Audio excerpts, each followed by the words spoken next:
Hello, collectives. I am tuning in right now. I have a reading set that I'm interpreting and receiving some messages from, but mostly I am here now to tune in and to give you a reading.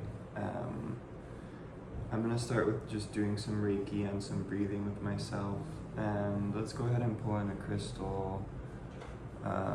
This is a blue calcite. It's white, but it's a type of blue calcite. This is good for the voice, for communications, for 5D reality, bringing in 5D reality to grounding. So I'll hold this and do a few breaths with you, collectives.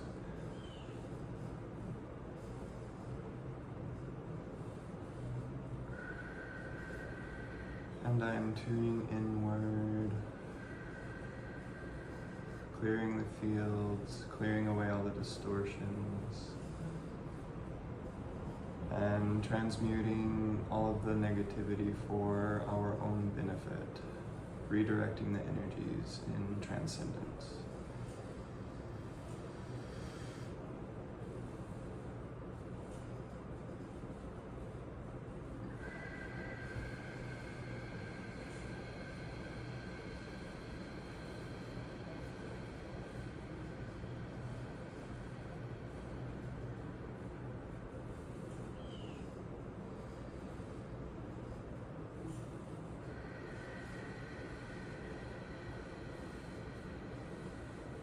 Okay, so I feel a good flow of communication energy here.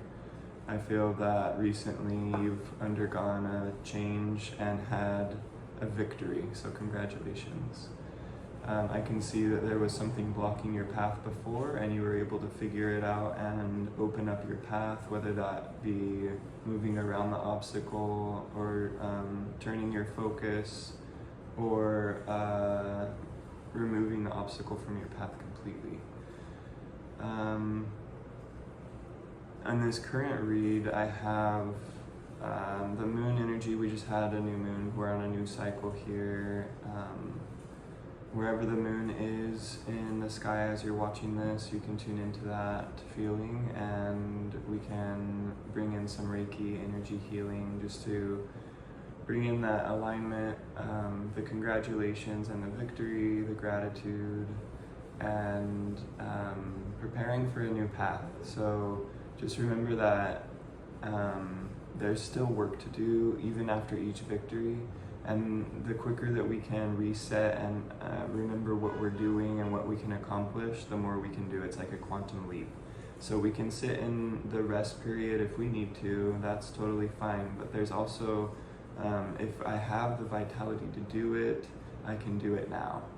And what do I need to do now? What actions do I need to move forward? It's great that I had that victory, and you know, the world is full of crazy distortions, so let's keep going and let's continue to advance and make progress on the spiritual awakening. Okay, let's go ahead and gather the cards and I'll shuffle. Feel free to send over to me. I will receive any questions or promptings or anything that you need guidance or direction with. I do believe in each of these cards as a spell. We're basically constructing a spell as we do a tarot reading. And we have the Strength card coming up at the bottom of the deck. So this can be about vitality, willpower, endurance. This is that congratulations, the pat on the back. This is treating yourself kindly as a way to produce strength. This is tuning into your own field and deciding what you want to experience and then calling that into action. If you are a clairsentient and respond to feelings, sensations, and emotions, one thing you can do is to have the thought of a quality or sensation that you would like to produce, and then bring that thought into your body and into your solar plexus and activate your will to focus on the feeling and sensation of that. And you can start with just feeling like, I want to feel more loving. You can say, I feel more loving now. breathe the sensation into your body. For me, it creates a rainbow effect. I can feel this rainbow between my hands. It immediately started producing light. And you need to believe in your intentions. So believe that this can make an effect. And if you don't feel an effect right away, you can continue to tune in and hold on to your intention to feel the effect. And then when you're ready, it will release and you will experience what you desire when you need it. So that's a good opening for this reading. We're basically focusing on feeling more love and taking command of the aura. For me, this is taking command of the aura and the feelings that I'm experiencing within my own world, even if I'm surrounded by maybe chaos or havoc or negativity. Just building the strength and the willpower to influence the emotions that I'm feeling and to change and shift my own awareness. It's a remembering technique as well. It's remembering my pure essence, so for you, it's remembering your own pure essence and remembering that you are not the negativity and the chaos of the world, that within yourself you have a central channel, you have a central beingness, and it is more than not aligned with your true desires and the way that you love and the way that you love to experience. So we have the Ace of Wands at the bottom of the deck and the Queen of Cups. We have the Queen of Cups looking into, it looks like a chalice, some sort of contraption, some sort of technology, probably looking down into a phone or something. So we're getting a lot of emotional energy. This would be being able to navigate and direct one's emotions, the ability to influence how we're feeling. So we're right on topic here. Let's see what comes up in this read. We have the Hanged Man, the Four of Swords, and the Devil. This has been coming up a lot lately. I think it's a reiteration that even though you conquered something, the battle's not done. There's still, the world needs a lot of healing, and it needs us to decide to stand up and to fight. This is finding the correct ways to rest and rebalance your system that align with your own specific nature. So we're talking about the need to rest and to realign after a victory or after we've been exerting ourselves, but also keeping in mind that we need to keep going. We need to build the momentum and keep the momentum so that we don't get caught in the old traps.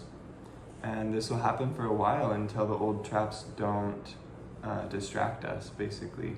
We're building our own will and intention to go about the world without distraction and without distortion. And there are a lot of forces in the world that target the light, that target directly the light. They don't really want to have that world. They are stuck in their patterns of destruction. And so for them, the light and the truth is a threat. They feel it as a fear. They're very afraid of having that, but they hide their fear and they act like they're confident, or they act like they are able or capable or better than you. They act like they're better than you, basically, at running your own life. There are forces in the world that want to have control over how we live our lives to the minute detail. They want to be able to dictate everything that we do because they want to continue to have whatever power they have. It's usually control, the power to control other people, the power of resources, and that's their thing. That's not ours. We're not on that path with them, and we have to fight to continue to carve or pave the way for our spiritual path. So you cleared the obstacle, and now we're kind of looking forward to see, like, okay, what's going to come up next? We're navigating a labyrinth. You made it through one part, but you're still in the labyrinth. We're still navigating to a place of the new earth, of a better world. the Queen of Pentacles, the Knight of Pentacles, and the Ten of Swords. Again, be careful, be cautious, be practical, maintain your focus, and maintain your sight on your true goals. Maintain that momentum that you've built in the past that helped you overcome the obstacles before, while still resting, taking care of your system. Find safe places. If you need to be crying and weeping or yelling and screaming, find safe places and find safe ways to express those emotions. Be cautious. There's this Ten of Swords coming up, so there's still kind of like a threat or an obstacle, something that wants to pin down and wants to pin you down. We were talking about control a little bit earlier. There's a wounding aspect and a healing aspect and an avoiding previous negative cycles. So, gosh, I guess the advice from me in this situation is to really know yourself well. To know yourself well, to understand what are your vulnerabilities as far as being distracted in the world or in the paradigms of others. Comprehend and know what turns you on and what your desires and drives are, what your abilities are, and what really ignites your fuel, ignites your willpower in the world. I see spiritual combat. I see going to war spiritually and making sure that you are protected in your armor, whether that be Reiki or meditation, breathing. It could be partaking of like scriptures or spiritual topics. It could be putting on music that helps you feel in tune to your spiritual nature, but doing the work so that you're protected within the field of everything that's happening. Up next we have the Sun and the Temperance card. So something major is happening, something really big is taking place. There's a shift in consciousness around the world, and there's new access to spiritual knowledge that we didn't have access to before. So it's a new birth, definitely a focus on the new birth and the inner child, the solar plexus. There might have been things that we didn't understand spiritually. We might have had spiritual theories that were getting blocked or that were not available to be like researching further, or we might have felt old paradigms were trapping us. And now there is a rebirth, but the old paradigms don't like that. So how do we be reborn spiritually and have our spiritual awakening when there are so many forces that are against that type of behavior? It sounds so strange to think that there are people against the spiritual awakening, but it's simply that people are caught in their old pain structures. A lot of it is unconscious and genetic, so a lot of people are still working out old ancestral wounds and patternings without realizing what's going on. A lot of people are still stuck and trapped in the old negative paradigms that you've escaped, that you've either escaped or overcome, probably both. The Temperance card is very angelic. I mean, that's the first thing you see is a big angel. It's about balance, tranquility, peacefulness. Balance the victory. You had a victory, congratulations, and now like balance and bring in, instead of exuding all of your excitement to the outer world, you can bring in your excitement into your own body and feel it like a current of energy. Each emotion is kind of like a current of energy if we tune into it with our awareness. And you can feel it power up your body. You can feel it remove blocks. You can feel it prepare yourself to have better experiences.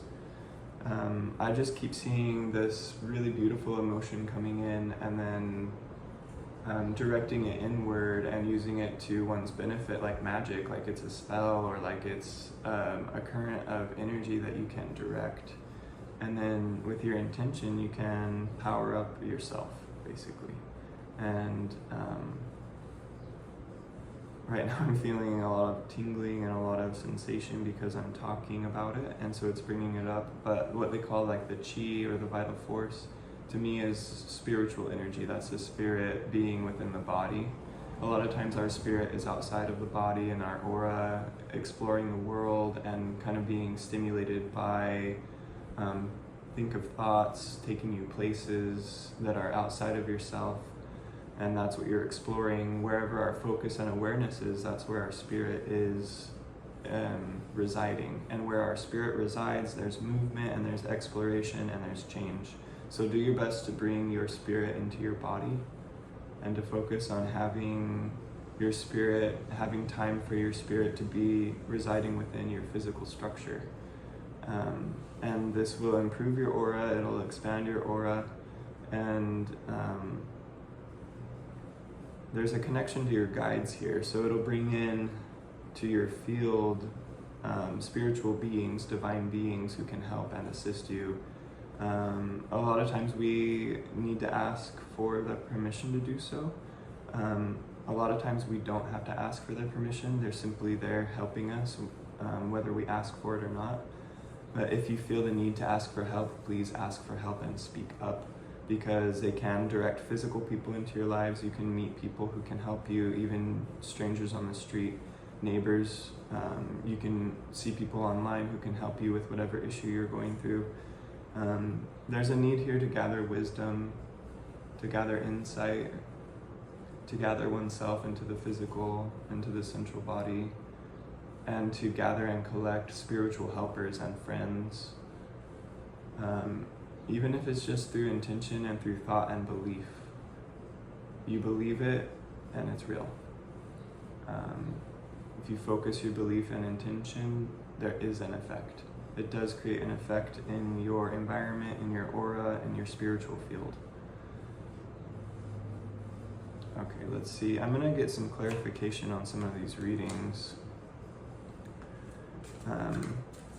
So what do we need to know moving forward without getting lost in the future? I don't really do predictive work that much because timelines change and shift so easily. So being held on to a future story actually keeps us kind of trapped into a certain set of possibilities. So right now, we were talking about centralizing the spiritual focus into the physical body. But what do we need to know moving forward about our situation, knowing that there are going to be obstacles that we have to face? Okay. Four of Wands at the bottom of the deck, so let's read.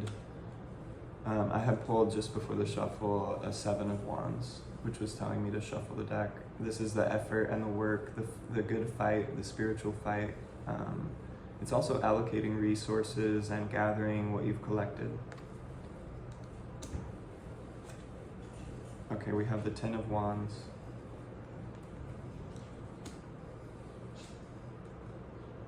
The Five of Swords. And the Queen of Wands. So what I'm getting, I want to draw one more card. The High Priestess. Good. So what I'm getting is that under the surface, the obstacles are a lot less threatening than they might seem. That most of the obstacles we face within the world are illusions and distortions about our perception and how we perceive things. That there is the need to be cautious because there is a serious threat and danger to allowing distortions to influence your life. But under the surface, you have the power and the choice to get yourself, for example, to get yourself feeling better, to learn how to feel. If you're feeling anxious, if you're feeling depressed, if you're feeling down, that's a distortion that has basically taken you over. And how do you get out of that? How do you get out of anxiety? How do you get out of depression? How do you deal with it? And Do you allow yourself to? A lot of people have certain methods for getting through things and they don't necessarily allow it all the time, or they feel bad about it. I would say accepting your system and how you run and what works for you, what makes you feel better, while still taking care of yourself and still treating yourself well, will basically remove all the obstacles from your path as you go along. But you have to maintain it. You have to continue that ritual. You have to continue that momentum of treating yourself, basically recognizing if you're feeling a certain way, if you're feeling down in the morning when you wake up, if you feel like depressed or like you don't really want to do much, what do you do to get out of that? And do you want to do what you need to do to get out of that? And then creating ways for yourself to not feel that way. So we're talking a lot about taking command about the energy field, taking command of one's own structure, and deciding what we want to feel, and creating that with our energy, with our momentum, with our spirit, with our being, based on what we choose to do and how we choose to respond to situations. It's reiterating that there's work to do, like spiritual work. That would be the spiritual work in this case, is to make sure that you're feeling well, make sure that you're feeling happy. Calling in exciting, joyous experiences into your life is really important. Make sure that you are able to direct your flow or current emotionally. That would be the spiritual work here. It will give you insights that you didn't expect. It's going to reveal what's underneath the surface and what's actually true. For example, when the devil comes up in a reading, there's an obstacle. But is it true under the surface that can actually overtake us? Is it true that that's actually stronger? Is our fear true, or is there something else underneath that? What's underneath the doubt? What's underneath the worry? What's underneath the hesitation? Let's see, we have air and fire energy. There's something about sharing your wisdom, sharing your ideas, and being able to wait for the perfect time to be able to share them. I see you meeting people, meeting friends if you decide to, but that you don't have to meet anyone to guide you spiritually. You can guide yourself spiritually. And I believe that as we move along in our spiritual awakening, we're going to meet each other. We're going to all meet our spiritual friends in the physical when we're ready to do so. A lot of us are still dealing with triggers from our past, things that make us feel reactive, things that bring up dangerous emotions. Reactivity is dangerous in relationship because it can cause dissonance, it can cause harm, it can cause unwanted experiences to crop up. And everyone on the earth is dealing with this still, that we have reactive patterns, and we need to learn how to basically tune into our own being and choose what we feel, so that we can come together in spiritual communities and not destroy each other. So that we can help each other like we help ourselves, so we can learn about each other like we know about ourselves. Okay, that's the reading. Thank you so much for joining. I'm glad that you were able to watch this, and I hope to see you in another video.